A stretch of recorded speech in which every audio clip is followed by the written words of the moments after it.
let's keep it going. I'm getting better and better at this as I go along. I've noticed that I've watched the videos I've done tonight, and the record videos are not as good as the CD videos. Let me go back to back CDs and records. I don't know as much about the records as I do about these CDs. Normally take the records, throw them on the buy them, throw them on the turntable, put them back in the sleeve, put them in the closet, kind of as a collector's item more than something to listen to. So if I do these back to back, maybe those record videos could be better. Starting off, and these are random. They're all random in my closet from after the flood. Midnight Blue by Kenny Burrell. I find this album to be a little overrated. I got it at Goodwill. There's the Goodwill sticker. One thing that bothers me about this, and you're going to hate me for this if you're a salsa person, but it's got Ray Barretto on conga, and Ray Barretto is a famous, one of the most famous salsa musicians. But he does a lot of this jazz stuff, and he gets, as a conga player for Blue Note and Prestige Records, he becomes a house conga player. And I don't feel like jazz really needs a conga for whatever reason. Unless you're doing Latin jazz, I just find the conga just to be contrived. I don't really like it. This has Stanley Turrentine, Kenny Burrell, Bill English on drums. Stanley Turrentine, I talked about earlier tonight. He's a saxophone player, kind of a minimalist. And this is an okay album. I don't like jazz guitar that much. He's not my favorite. Grant Green is my favorite. He was the house player for Blue Note and Prestige before Grant Green became popular and kind of took over that position. Kenny Burrell is kind of cliche in a way. He's more people know about him than they do Grant Green. Kenny Burrell's, in jazz circles, he's somewhat popular. Les McCain and Eddie Harris. I must have got this really cheap. It looks interesting because it's live. I need to listen to it. A lot of my stuff, I've had 3 CD collections, 3 record collections. A lot of the stuff that I listened to was on Blue Note and Prestige. This is an Atlanta recording, but it is live, so it's got to be interesting. I don't know a lot about these artists. I'm looking at the song links here, and I like the links of the songs. Some of them are over 8 minutes long. I don't really recognize the players, the side musicians. I don't really recognize them, but that doesn't necessarily mean anything. Some of the best albums of all times are written by people that I've never heard of. Or, written by somebody famous that plays with somebody I've never heard of.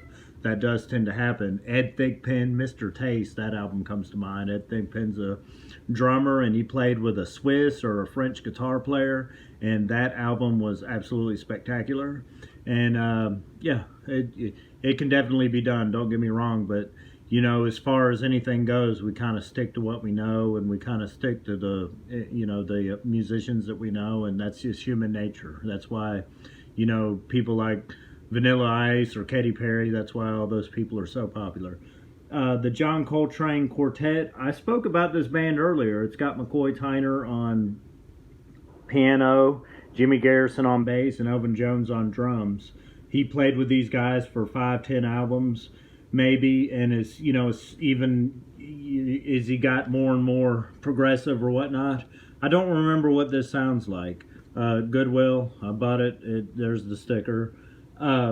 In his John Coltrane specialized stuff, I like a lot. The stuff that's just straightforward jazz to me, he makes the sax sound really smooth, and that tends to bother me. But his specialized stuff, Love Supreme, Interstellar Space, things like that, I really like. I like My Favorite Things a lot with this same band. My Favorite Thing was done on Impulse Records, but he plays the soprano sax on that particular song, My Favorite Things, and it has a really good sound to it. The bass player on that particular album, Jimmy Garrison, sounds great. Elvin Jones is one of my favorite drummers, and I failed to mention earlier that McCoy Tyner is recently deceased. He died within the last month. Rest in peace, McCoy Tyner. I've seen him live. He's really good. I remember buying this fairly recently for $3.50, and I never even took it out the package.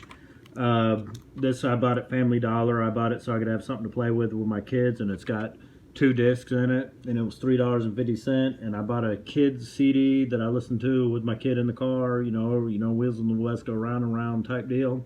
Drove me nuts. I wanted to play this, and I never even opened it. Mott the Hoople. I need to listen to more Mott the Hoople, and that's why I bought this, is to get reacquainted with them or even acquainted with them. I don't know that much about them. They're a hard rock band from the 70s. I want to listen to this. I want to have the time to listen to this. I listen to way too much Latin music. New Horizons by L.R.G. Gordon Guilt Trap. It looks like what some would call New Age. I need to take a listen to this. Love what is called New Age. That's a pejorative term in a way, but it's ambient music and I like it. I picked this up recently. It was still in the shrink wrap. It said Dollar General on it, but I found it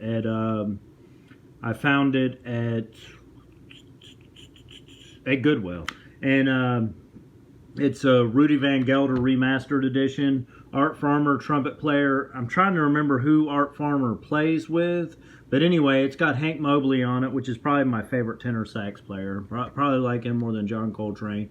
Kenny Drew, Elvin Jones again, and Addison Farmer on bass. I think that's Art Farmer's brother, but Elvin Jones again. I listened to this and I had never heard it before. I bought this recently within the last couple years. I was blown away at how good it was. Just it's bop is what it is. It may be when they're getting, let's see what year it is if I can see it. I don't have my, it's 1956. So this is bop. It's got that bop sound. It's not really hard bop, it's bop. It's when they were figuring out what jazz was. This is the epitome of what this is. I didn't know what this is not a famous artist, even though it's on the Blue Note label.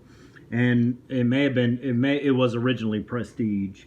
But when I heard this, I was blown away. It was like finding an undiscovered gem. I'd known about all this music for several years. And then to find something new that is tasteful, or new to me, that is tasteful and sounds this good, blew me away. I was very happy to find this. This is some kind of synthy type jazz, Al Jarreau. I listened to this a couple times. You know, I found it at a thrift store. I listened to it a couple times and I said, yeah, that's pretty good. It's not amazing, but it's, you know, it's just something to listen to. Actually, I don't think it was all that good, but it was, you know, it was something I would listen to if I had to. Compact Jazz, Stephen Grappelli. I've had this for years. I showed you guys earlier, I had a Compact Jazz of Count Basie and Joe Williams. So when I found these used, I picked them up, and I was never as mesmerized by any of it as I was at Joe Williams and Count Basie. Stephen Capelli is a violin player. He was, you know, old when he started making music in the 60s and 70s, and I like him, and I like jazz violin, and it's an interesting instrument. It sounds great, but you know, I always liked Stephen Grappelli, but I haven't listened to him in 10-20 years. I haven't paid that much attention to him. This is a famous album that I don't know that much about. Stan Getz, and I can't pronounce his first name. He's a Brazilian artist. I don't remember what this sounds like. I'm sorry. I kind of like Stan Getz. He's got that white boy saxophone sound, but some of his live stuff is really good. Blood, Sweat, and Tears. A lot of people are going to know what this is. You know, it's one of them gold discs that when you open it up, it kind of pops out like that, and it's supposedly got better sound quality. If I heard this album, I would know what it is. It's extremely popular. My parents had this album. It's a landmark album. But the fact of the matter is, I just have over the years found other stuff to listen to. Let me stop after this one and restart back up. But this one is another one with McCoy Tyner, Jimmy Garrison, Elvin Jones, that band with John Coltrane that I showed you earlier. I must have picked it up as a set. Don't remember what these sound like. They're definitely worth having, even just for Elvin Jones, Jimmy Garrison, and McCoy Tyner, because I probably like Elvin Jones better as a drummer than I do John Coltrane as a sax player. I'm not trying to crap all over John Coltrane. His specialized stuff I like a lot, and I really like McCoy Tyner. Rest in peace. Stop right there and start back up in a sec.